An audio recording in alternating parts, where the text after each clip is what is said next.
दोस्तों, देश में लोकसभा चुनाव के अभी 5 से 6 महीना अभी बाकी है, लेकिन इसके बावजूद भी इस बात की बहस तेज हो गई है कि आने वाले चुनाव में कौन सी पार्टी बीजेपी के खिलाफ बेहतर प्रदर्शन कर पाएगी या फिर बीजेपी पहली बार इतिहास में हैट्रिक बनाएगी। लेकिन अगर अभी देश में ओपोजिशन पार्टी को गौर से देखें तो वही अपने अलग अलग मुद्दों पर बटी हुई है और बीजेपी ने 2024 के लिए प्लान बनाना भी शुरू कर दिया है।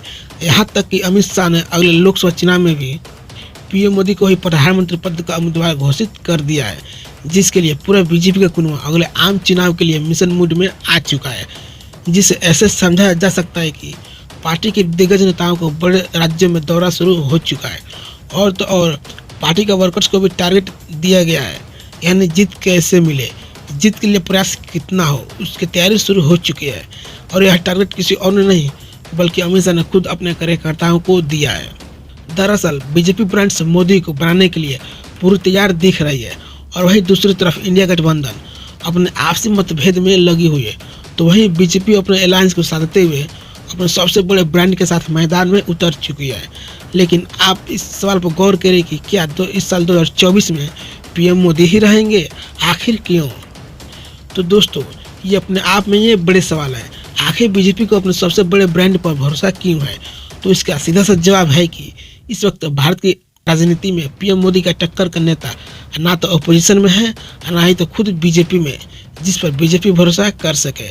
दूसरी बात पर अगर नजर डाले तो पीएम मोदी की लोकप्रियता अभी भी पूरे देश में सब पर भारी है। वैसे में भागवत दल अपने सबसे बड़े जिताऊ नेता के साथ मैदान में उतरकर जीत के लिए बरकरार रखना चाहती है। अब अगर अपोजिशन को खोजने की कोशिश करें तो पहले तो वही नज़र नहीं आ रही है, लेकिन जितनी भी किताबी पार्टियां हैं उनसे बनने वाली अपोजिशन बिल्कुल कमज़ोर दिख रही है। वैसे भी 2014-2019 के लोकसभा चुनाव में मोदी के सामने विपक्ष बिल्कुल बिखर गया था। यही कारण था कि उस वक्त मोदी की अपील और विपक्षी बिखराव ने बीजेपी की जीत की आसान कर दिया था। देश के सबसे बड़ा विपक्षी दल कांग्रेस अभी अपने सबसे मुश्किल हालातों से गुजर रहा है। दूसरी तरफ अलग अलग राज्यों में जो रीजनल पार्टी है उनमें और कांग्रेस में कंपैरेटिवली नहीं है। वैसे में मोदी बनाम ऑल में मोदी का पलड़ा भारी दिख रहा है। हो सकता है कि आने वाले समय में चीज़ें थोड़ी बदले, लेकिन क्या वह मजबूत बीजेपी को टक्कर दे पाएंगे, ये देखने वाली बात होगी। अब बीजेपी को ये पता है कि ये चुनाव भले ही अपने दम पर जीत लेगी, उसके बावजूद भी अपने पार्टी को पूरी तरह ध्यान दे रही है। इसलिए कहा जा रहा है कि जहां कांग्रेस समेत विपक्षी दल आपस में तालमेल नहीं बैठा पा रही हैं, वहीं बीजेपी अपने सहयोगी दलों को सधाना शुरू कर चुकी है। माना जा रहा है कि आम चुनाव से पहले बीजेपी कुछ पुराने सहयोगी को भी जोड़ सकती है, यानी जीत के लिए पार्टी हर वह फार्मूला अपनाना शुरू कर चुकी है जिससे कि जीत पक्की हो जाए। इसके लिए बीजेपी के हर बार की तरह बड़े बड़े चेहरों को पार्टी में शामिल करने के काम कर चुकी है। जैसे कि कुछ दिन पहले ही अमित शाह ने नीतीश कुमार से मुलाकात करने के बाद आने वाले समय में उन्हें बीजेपी को चेहरा बनाने की ख्वाहिशें तेज हो गई हैं। अगर वहीं दूसरी तरफ कांग्रेस के बड़े चेहरे जैसे कि आनंद शर्मा, कपिल सिब्बल और गुलाम नबी आज़ाद जैसे पार्टी को छोड़ने से यह पता चल रहा है कि कांग्रेस के इंटरनल पॉलिटिक्स ही अभी तक सुधार नहीं पा रही हैं और हर बार की तरह इस बार भी पार्टी अध्यक्ष की चुनाव भी राहुल गांधी के चेहरे के आसपास ही चल रही है, जिसका सीधा सा असर पार्टी के निचले कार्यकर्ताओं पर पड़ेगा, क्योंकि उनके हिसाब से तो उनके पास कोई बड़ा नेता ही नहीं है और ये लड़ाई हर बार की है। 2024 आम चुनाव में अभी वक्त है, लेकिन ओपिनियन पोल में भी बीजेपी की वापसी की भविष्यवाणी की गई है।